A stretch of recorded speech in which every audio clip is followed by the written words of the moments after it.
योगी की टेबल पर पहुंची देवरिया कांड की फाइल। उधर 24 घंटे के अंदर देवरिया में हो गई सबसे बड़ी कार्रवाई।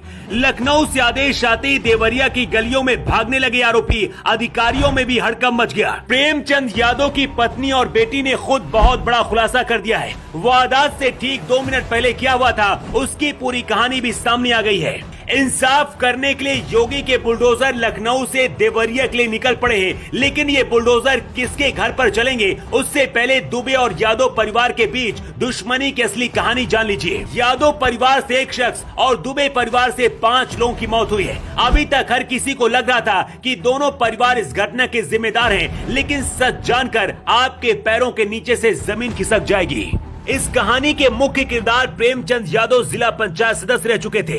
राजनीति में दबदबा था, बड़े बड़े अधिकारियों के साथ उठना बैठना था। उधर सत्य प्रकाश दुबे गरीब थे, गाड़ी चलाकर और किसानी करके अपना परिवार चलाते थे। सत्य प्रकाश दुबे के मानसिक रूप से कमजोर भाई को अपने कब्जे में लेकर प्रेमचंद ने उनकी 10 बीघा जमीन को अपने नाम करा लिया। सत्य प्रकाश दुबे सीएम पोर्टल से लेकर अधिकारियों के पास शिकायत लेकर गए, लेकिन उनकी कहीं भी सुनवाई नहीं हुई। इसी 10 बीघा जमीन को लेकर दोनों परिवारों के बीच सबसे पहले विवाद शुरू हुआ था। सबसे बड़ा सवाल यही है कि किसी की भी जमीन पर सबसे पहले उसके परिवार का हक होता है, फिर दुबे परिवार की जमीन पर यादव परिवार कैसे कब्जा कर सकता है। देवरिया के लोगों का कहना है कि जिला पंचायत सदस्य बनने के बाद प्रेमचंद ने माफियागिरी और जमीन का अवैध धंधा शुरू कर दिया था। इतना ही नहीं, देवरिया से बीजेपी विधायक शलम मनी का आरोप है कि प्रेमचंद यादव का घर भी ग्राम पंचायत की जमीन पर अवैध तरीके से बना हुआ है। अगर जांच में सही पाया गया तो सबसे पहले प्रेमचंद यादव के घर पर ही बुलडोजर चलेगा,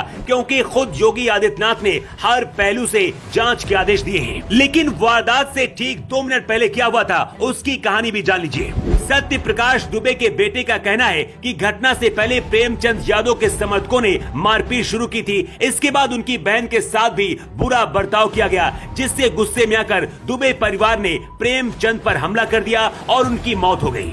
इसके बाद दुबे परिवार के 5 लोगों को खत्म कर दिया गया। प्रेमचंद यादव की पत्नी का कहना है कि सत्य प्रकाश के भाई को अपने यहाँ रखकर हम उन्हें खाना खिलाकर भलाई कर रहे थे। बदले में उन्होंने खुशी से अपनी 10 बीघा जमीन उनके नाम कर दी। अब सवाल है कि देवरिया में ही हजारों बेसहारा मजबूर लोग हैं। अगर भलाई करनी थी तो आखिर उनकी भलाई क्यों नहीं की गई? ऐसे ही आदमी की भलाई क्यों कर रहे थे जिनके पास लाखों की जमीन थी? भलाई भी ठीक है, लेकिन उनकी जमीन को अपने नाम क्यों करवा लिया? किसी के साथ भलाई करना कोई बुरी बात नहीं है, लेकिन अगर भलाई कर भी दी तो उनकी 10 बीघा जमीन को अपने नाम क्यों करवा लिया? इस खबर को देखने वालों से गुजारिश है कि इसे जाति धर्म से जोड़कर ना देखें। आपके आसपास भी ऐसे दबंग लोग मिल जाएंगे जो अपनी ताकत का गलत फायदा उठाकर गरीब और मजबूर लोगों की जमीनों को हड़प लेते हैं। इस घटना के लिए सबसे ज्यादा जिम्मेदार देवरिया की पुलिस और बड़े बड़े वो अधिकारी है जिन्होंने सैकड़ों शिकायत करने के बाद भी सत्य प्रकाश दुबे के परिवार की सुनवाई नहीं की।